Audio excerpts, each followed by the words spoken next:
fufu with laughter in the wild. Deep in the sun-drenched landscapes of northern Tanzania, the ancient rhythms of life still echo through the wild, where survival is a daily story, and every shared meal is a sacred celebration. In this powerful and deeply human episode, we walk alongside the Hadzabe people, one of the last true hunter-gatherer tribes on Earth, as they hunt, cook, laugh, and live in harmony with nature. The hunt begins. From the break of dawn, the Hadzabe hunters set out with handcrafted bows, sharpened arrows, and thousands of years of wisdom guiding their every step. Their target today, a baboon, not just for food, but as part of a survival tradition carried through generations. Every move through the dense bush is calculated. No GPS. No traps. Just instinct, skill, and deep knowledge of the land.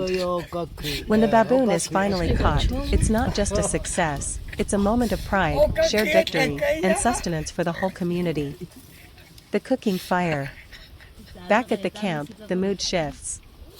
Firewood is gathered. Sparks rise into the sky. The baboon is prepared with respect and placed over the flames. The crackle of meat on the grill, the scent of smoke in the air, it's a sensory memory being created in real time. Beside the fire, women prepare fufu, pounding it smooth with rhythm and care. It's food made entirely from the land, root, ash, water, fire, and love. The laughter. But what makes this feast truly unforgettable is the laughter. Around the fire, jokes are told. Kids run around sneaking bites. Shaba and Dudukwi tease each other like brothers. Even the elders, with faces worn by the sun and time, laugh with a lightness that feels timeless. The entire tribe is alive, not just with food, but with connection. The message. This is more than just bush cooking. This is ancestral knowledge. This is resilience.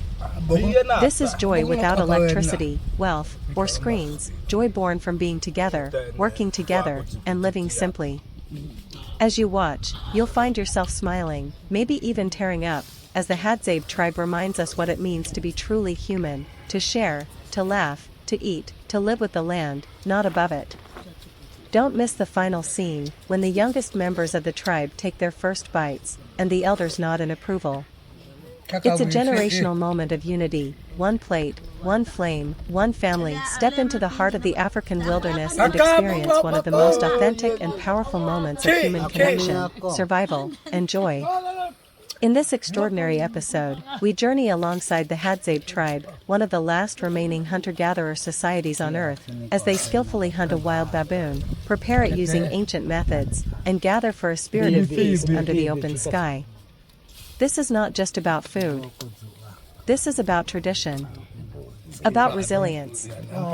About laughter echoing through the bush.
Hadzabe bush tribe cook incredibly delicious meals, a celebration of life, simplicity, and human heritage. In the golden light of Tanzania's dawn, where the baobab trees stretch like wise elders into the rising sun, the Hadzabe people begin their day not with alarms or busy streets, but with the heartbeat of nature. Here, among the ancient rocks and savanna grasslands of the Lake Eyasi Basin, life flows with an honesty few of us remember, a rhythm inherited from thousands of years of human history. The Hadzabe are one of the last true hunter-gatherer tribes on Earth. Their meals are more than sustenance, they are rituals, stories, and echoes of the origins of all humankind. When they cook, they do so with joy, instinct, and deep reverence for the earth. Their food, while simple by modern standards, holds the soul of 1,000 generations. A fire in the desk. There is no kitchen, no countertops, no gas stoves or timers.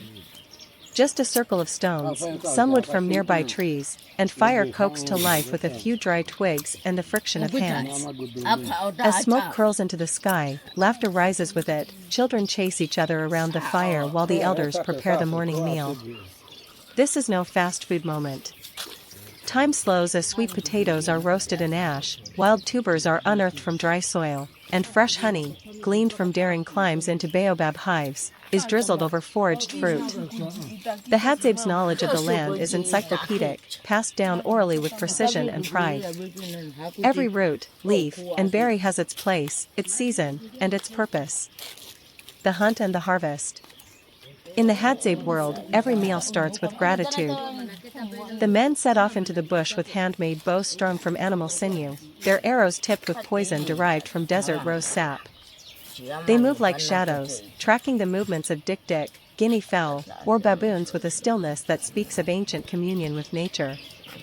Meanwhile, the women forage, digging with sticks, unearthing edible roots, plucking baobab fruit whose tart white pulp bursts with vitamin C. When they return, arms full of green bounty, the camp lights up in anticipation. Food is not hoarded or portioned, it is shared, with no concept of ownership. And when the hunters return with meat, the celebration begins. The animal is honored, every part used. The fire roars brighter as meat is grilled directly over the flames, juices dripping onto hot coals, sizzling like applause. A feast of the earth. Imagine biting into wild game fresh from the fire, smoky, tender, full of flavor no farm could replicate. Alongside it, roasted roots that taste like sweet chestnuts, and thick, nutty baobab porridge stirred slowly with carved wooden sticks. Honey is passed around, and everyone dips their fingers in, pure, unprocessed, perfect. Meals are eaten with fingers, while stories are told in rhythm with crackling flames. Children mimic the dances of birds. Elders speak of the stars and spirits of the land.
A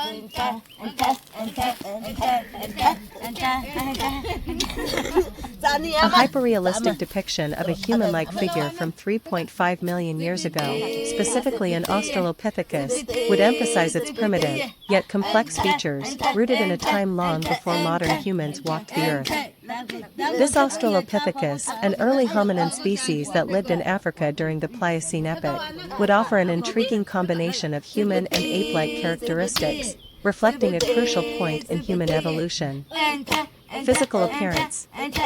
The body of this Australopithecus would be smaller than modern humans, with a height ranging between 1 meter to 1.5 meters. Its frame would be more robust, with a more pronounced curvature in the spine to accommodate a mostly bipedal lifestyle, though it may still have retained some adaptations for tree climbing.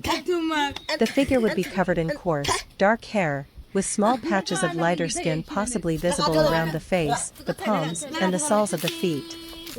The face would be the focal point of this hyperrealistic portrayal. The Australopithecus would have a broad, flattened face, the prominent brow ridge marking its ape-like features. The nose would be wide and flattened, set just above a large jaw with prominent teeth, showing a mix of both human and primitive traits. Its eyes, deeply set under the heavy brow, would give it an expression that could be perceived as both intelligent and slightly wary, typical of a creature deeply aware of its environment, perhaps in a constant state of alertness. The skin would be rugged, showing a texture that hints at both the harsh environment in which it lived and the beginnings of human evolution. Fine wrinkles around the eyes and mouth would show traces of expression and age, signaling the complexity of social interactions among these early beings. The fingers and toes would be long, with slightly curved digits, a feature that would make the creature adept at climbing, though it still spent a significant amount of time on the ground. Posture and movement. In this realistic portrayal, the Australopithecus would be standing upright, though slightly hunched forward, a posture that represents the transition between walking on all fours and true bipedalism. Its arms would be longer than those of modern humans, hanging loosely at its sides but capable of swinging or reaching out with ease. The musculature would be visibly strong, showing that, although smaller in stature compared to later human ancestors, this creature was physically capable and well adapted to its environment. The hands would be powerful, with strong fingers capable of grasping and manipulating objects.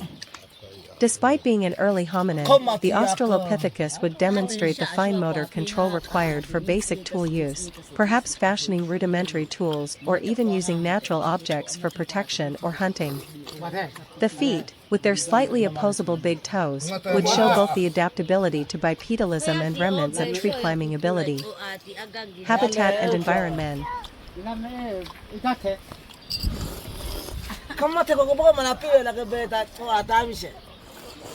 Before the world changed, their traditions never did. Long before cities rose and machines hummed, Before time was counted in minutes and life was lived in rush, there were people who moved not to the beat of the clock, but to the rhythm of the earth. In the heart of Tanzania, under vast skies and ancient trees, the Hadzabe people walk the land much as they always have, barefoot, present, and free. Where time stands still, and tradition never fades. Here, days are marked not by schedules, but by sunlight and shadow. Meals are not prepared in haste, but gathered through skill, patience, and deep respect for nature's offering. Knowledge is not written, it is spoken, sung, danced into memory. Passed from elder to child in stories by firelight, in the lean of a bough, in the taste of roasted tubers shared under the stars. In a world that moves fast, they move with the rhythm of the earth, unchanged, unshaken. They do not run to keep up. They walk with purpose. They do not seek more, they live with enough. While the rest of the world builds higher and runs faster, they remain rooted. Their lives are a quiet resistance to noise, to rush, to forgetting. Before progress, before pressure, there was this. A way of life that tradition never let go. To be Hadzabe is not to resist the future, it is to remember what it means to belong. To belong not to things, but to the land. To the hunt. To each other. Every gesture is steeped in meaning. Every step echoes ancestors. In their eyes is something rare, a presence undistracted, a gaze undimmed. Long before the noise, before the rush, the Hadzabe cooked with fire, with hands, with heart, and nothing has changed. Their fire is still lit, not just the one that warms their food, but the one that warms their spirit. It is a fire of memory, of community. It is the heartbeat of a people who do not just survive, they thrive in their stillness, in their movement, in their dance with the earth. Here, stories are not written, they are lived. Each day is a page. Each laugh a verse. Each silence, sacred. And in that silence, the forest speaks, and they listen. Because they know that wisdom is not always loud, and progress is not always forward. So while the world spins faster, they remain. Rooted in time. Anchored in truth. Living proof that tradition is not a relic. It is a rhythm. A pulse. A way home.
Check my bitaso okone.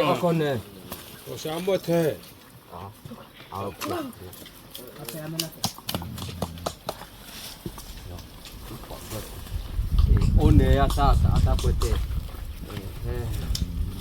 Bao. Na unu ila mu.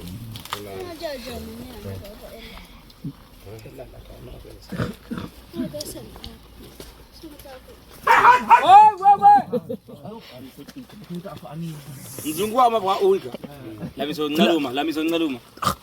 Sasa inakaa nini? Acha si jamaa yake anataka kumudu. Namchobo ngata. Kwete ngui tena toka. Nakache yao mahadi. Ole bebe. Sasa umedi kama na kokoe.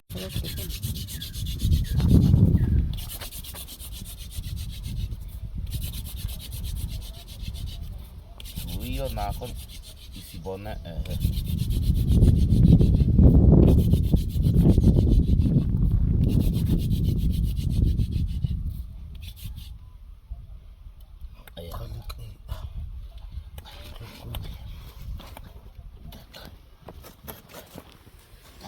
akwe kwat om.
Yeah.